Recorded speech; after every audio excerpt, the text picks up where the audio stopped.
araw-araw na routine dito sa Nepal. Happy Wednesday po sa ating lahat.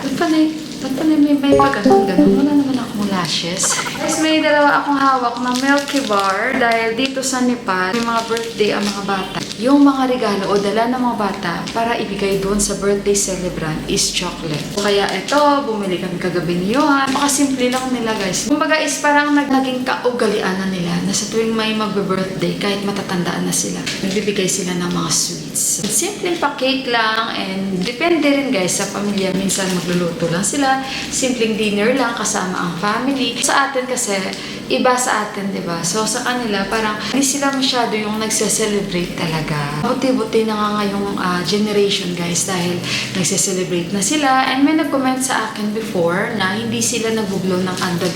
Yes po. Noon talagang na-witness ko yan kay Ama na talagang ayaw niya gumamit ng kandila. Pero kasi since si Ama medyo nagka-open na yung kanyang pag-iisip, so wala na sa kanya yon na nag-blow kami ng kandila. And minsan siya pa yung nasasabi, saan yung kandila Mila? Ganon. So kasi part talaga ng paniniwala nila yon, but I'm very thankful dahil si Ama parang naka-adjust siya and hindi na niya pinapractice yung mga ganon guys.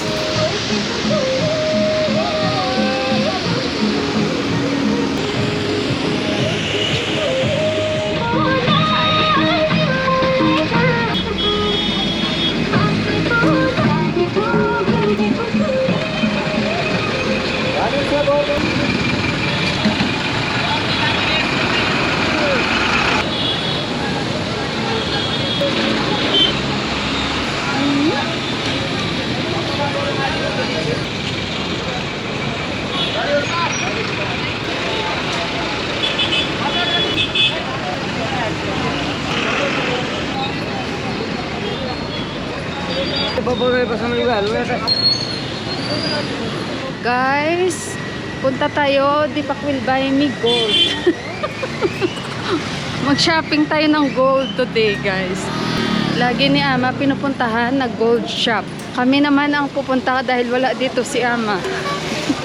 Ang pinaka-paboritong jewelry store ni Ama, jewelry shop. So dito banda guys, umulan. Sa area namin wala. Dito umulan. Oh, naman. So date muna kami because my husband is going to bring me to the jewelry shop. Tawa si Papa. Bakit ba? Mag-shopping kami ng gold. Mamimili tayo ng gold. Yeah? Hala, it's raining. Oh my goodness gracious. Naulan. Ay, hindi pala kasi nga sa bubong nila. So itong area na ito guys, malapit lang to sa amin. Hindi ito ganun kalayo. Kaya nag-bus lang kami dahil ito na rin yung way. So it's open the beside the shop. So andito na tayo. Sit down muna tayo. So guys, nandito na kami. Antay mo na kami kasi marami pa silang mga customer. Set? Natawanan ako ni Dipa ko. Huh? Because my husband will buy me set of diamond, set of gold. So ito guys, ito yung kung saan si Ama ay regular customer talaga siya dito. Regular customer na. Ayan yung mga gold nila. So ipapakita ko sa inyo yung mga style ng gold dito sa Nepal. Ito alam magkano yung presyo ng gold. How much the rate of the gold? Titingnan natin mamaya-maya. Kuhanan ko rin ng video para makita ni Ama ang mga bagong design ng mga gold dito. Pag nandito si Ama guys, non-stop yan si Ama. Pupunta talaga siya lagi dito. Ito yung pinaka-favorite na place ni Ama. Ang jewelry shop na ito. Yeah? Mami favorite place. Totoo yun guys, pinaka-paborito niya to, pasyalan talaga. Siguro na may miss na ito ni Ama, pasyalan. So guys, pag bumili kayo ng 10 grams is nasa 125,000 Nepali rupees. Kung ano yung 24 karat, 22 karat ang bibilhin nyo dito. So ayun, di pa namin turn kasi nga may mga client pa sila na ina-assist. So mamaya-maya konti.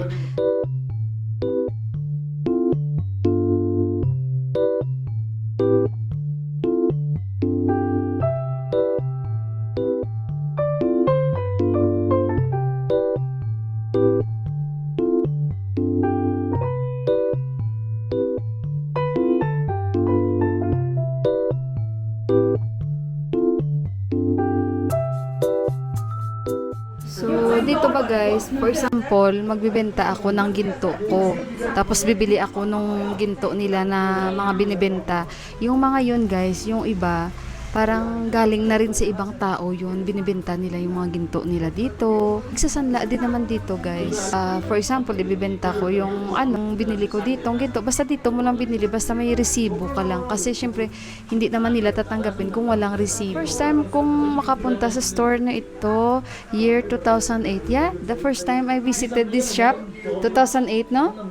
That time guys, nabibilan ako ni Ama ng singsing. Hanggang ngayon nandyan sa akin yung singsing na binili sa akin ni Ama. Actually, pangalawang beses ko na yun na singsing kasi. And pag bibili ng alahas si Ama, dito talaga siya bumibili. Pag may mga gusto siyang orderin na mga design, gumagawa din sila. Sila ang gumagawa. Magbibigay ka lang ng design. Tapos pwede ka rin mag-order. Katulad kay Mandira, nag-order siya dito ng kwinta. We can do layaway also here. Layaway. Like installment. Ay, hindi. Hindi pala. Hindi pwede. Diba sa atin, in our country is allowed. Diba sa atin guys, layaway. Kasi nag-layaway ako before nung nag-work ako sa McDonald's, nag-layaway ako ng singsing. So, ayun. Guys, nasa-surprise ka. Nasa-surprise ko si Uncle nandito.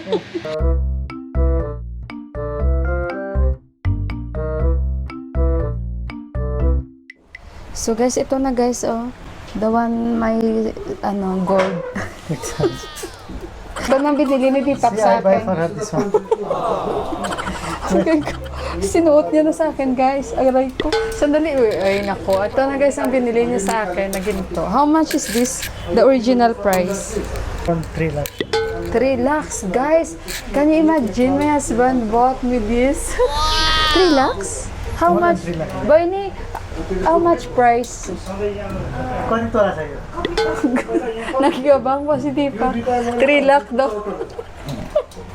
3 lakh pala. The pieces of the beads is 3 lakh. 300,000 yung mga beads. Pero guys, yung ginto guys, ito lang yung ginto. Ito, oh. Yan, ito lang yung ginto. Ganyan yung what did you call this one? Puti?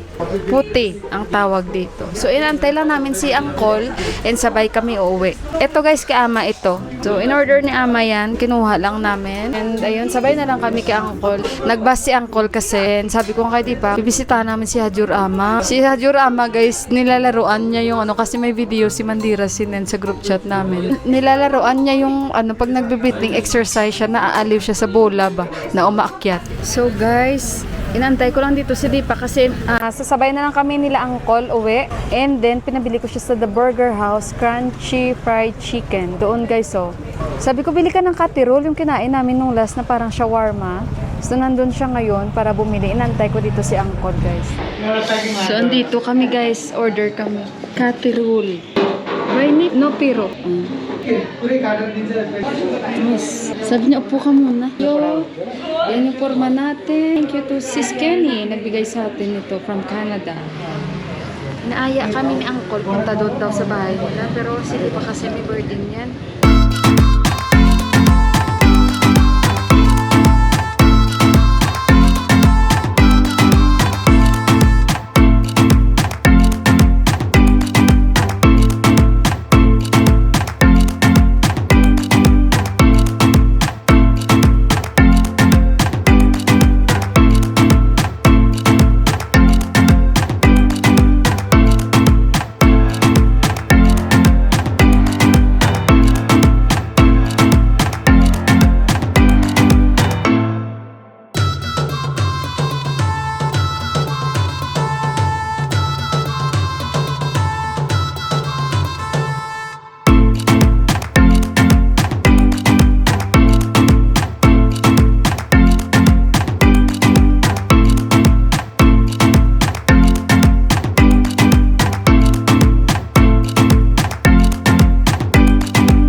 Guys, kami ay pauwi na. At andito na yung nabili natin. Susiyo na lang sa bahay.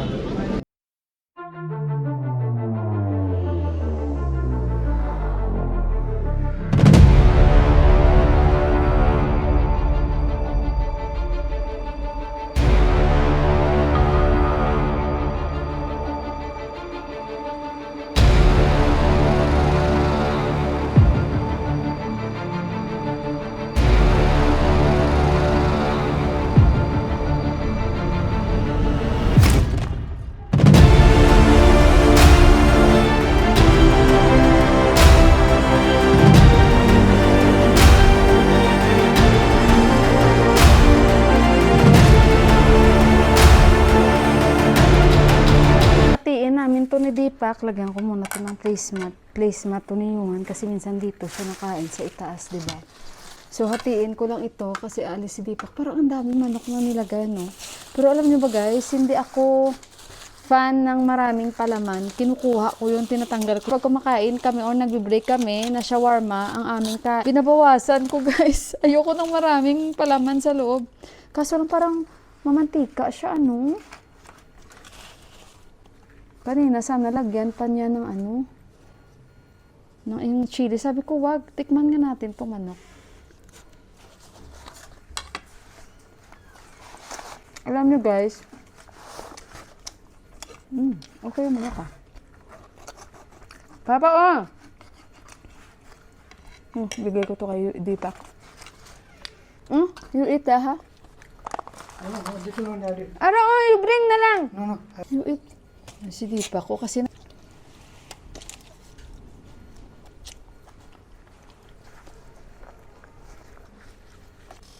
masarap yung manok nila. Yung kinain namin last, cabbage yung nilagay nila. And, carrots. Tapos, hindi bubuo ang manok. Take care. Paano kaya nila ginagawa itong wrapper na to? Iba.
Mapanood yung vlog ni Inday Mila. Thank you sa lagi niyong pagsuporta. God bless us all and I love you. Ingat kayong lahat. Bye-bye!